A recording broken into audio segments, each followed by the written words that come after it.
everyone, I am Chaving Malinaw and for today's video is all about supply theory.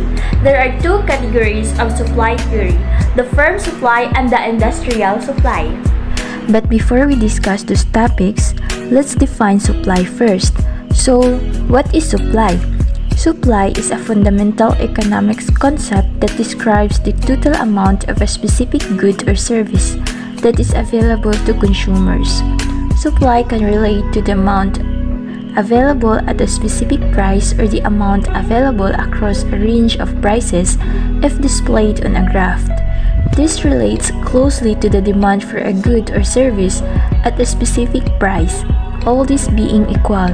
The supply provided by the producers will rise if the price rises because all firms look to maximize profits. In firm supply, there are four subtopics: the types of firms, the supply function, the law of supply, and the producer's surplus.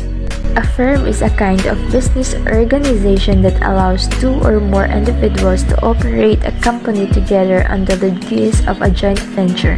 Types of firms. Certain types of organizations, such as corporations, provide more legal protection than others. This is a well-established notion of the mature company. Firms may be classified in a variety of ways depending on their ownership structures. There are four types of firms. First is sole proprietor or sole trader. This type of firm is controlled by single individual responsible for all expenses and responsibilities and own all assets. Although it's uncommon for single proprietorship companies to function as firms, it does occur. Second is the corporation. The financial statement of the companies are kept separate from those of proprietors.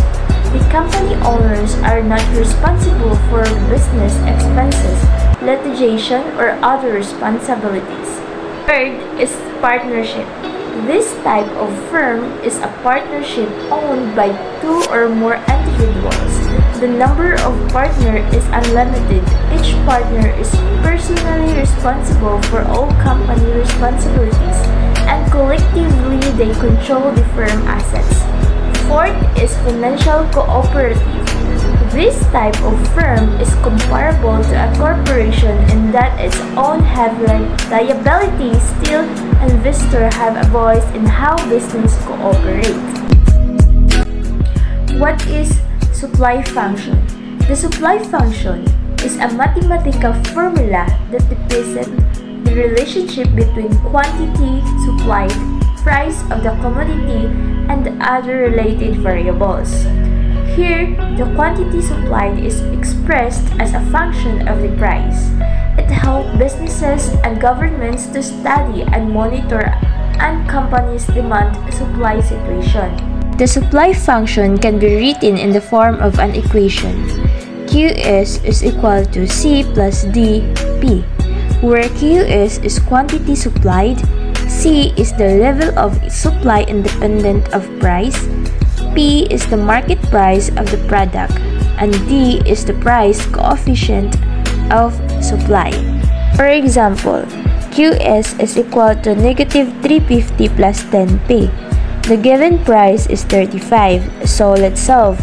QS is equal to negative 350 plus 10 times 35 is equal to negative 350 plus 350 is 0. So, what if the price given is 40? So, let's solve. So, first, QS is equal to negative 350 plus 10 times 40. So, negative 350 plus 400 is equal to 50. So as you can see, if the price is high, then the quantity supply is also high. The law of supply is a theory in economics that indicates a direct relationship between price and supply. It suggests that all factors remaining constant, if the price of commodity increases, it leads to an increase in its market supply and vice versa. This is because sellers will try to gain maximum profit by increasing sales. There are three tools of supply: the supply schedule, the supply curve, and the supply function. Supply schedule means a table that represents the sales price and quantity supplied as depicted in the economic supply curve for the product or market. For example, supply schedule for teddy bear. Based on the table, if the price is 35, they can supply 800 pesos. Then if the price is 45, then the quantity they produce is 1,000. As you can see, if the price of the teddy bear is increased, then the quantity supply also increased. The supply curve is a graphic representation of the correlation between the cost of a good or service and the quantity supplied for a given period.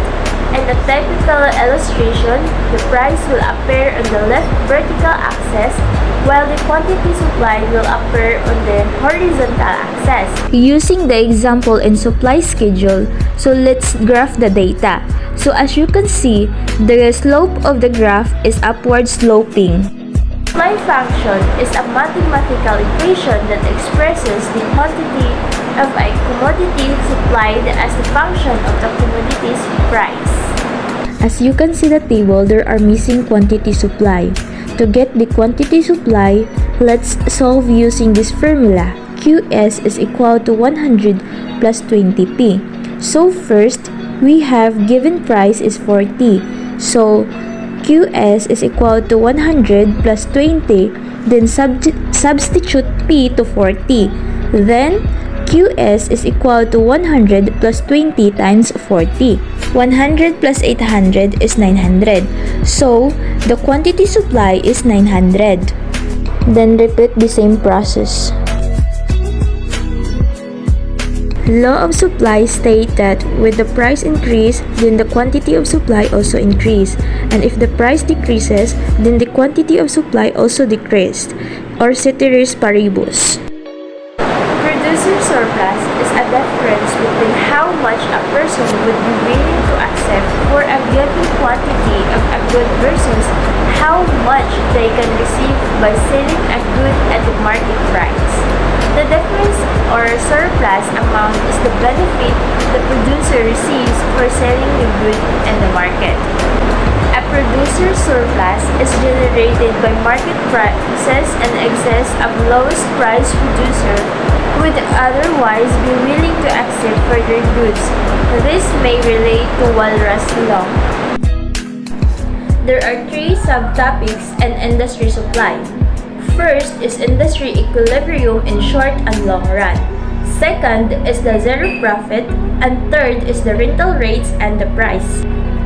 Industry supply refers to the relationship between quantity of a good or service that all firms within an industry are willing and able to produce and offer for sale and the price of the good or service. It is an extension of the theory of firm supply which analyzes the behavior of individual firms to the market level. Industry equilibrium refers to the point at which the quantity of a good or service that firms are willing and able to produce is equal to the quantity that consumers are willing and able to purchase. In other words, it is the point at which the supply and demand curves for a good or service intersect. In the short run, an industry is the equilibrium when firms are producing the quantity at which marginal cost equals marginal revenue.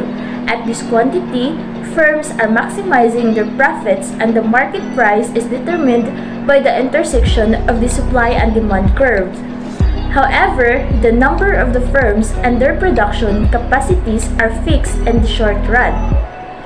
In the long run, an industry is the equilibrium when firms are producing at the minimum point of their long-run average total cost curve. At this quantity, firms are able to earn only normal profits and the market price is determined by the intersection of the long-run industry supply curve and the demand curve.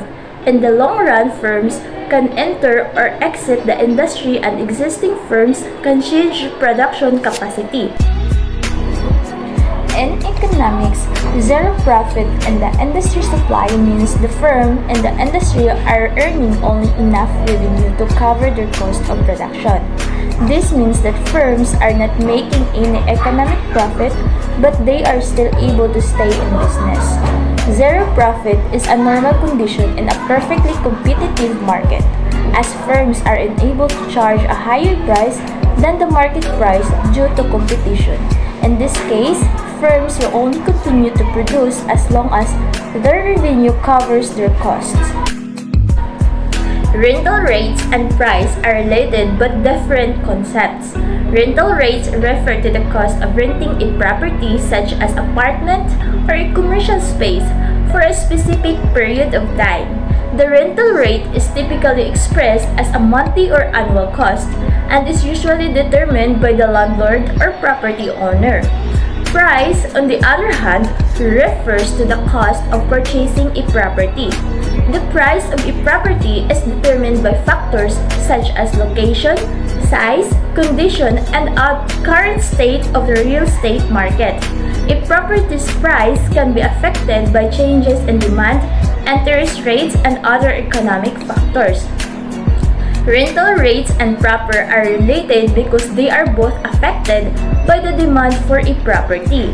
When demand for a property is high, landlords may be able to charge higher rental rates, and property owners may be able to sell their properties at higher prices. Conversely, when demand is low, landlords may have lowered their rental rates and property owners may have to lower their price. That's all, and thank you for watching!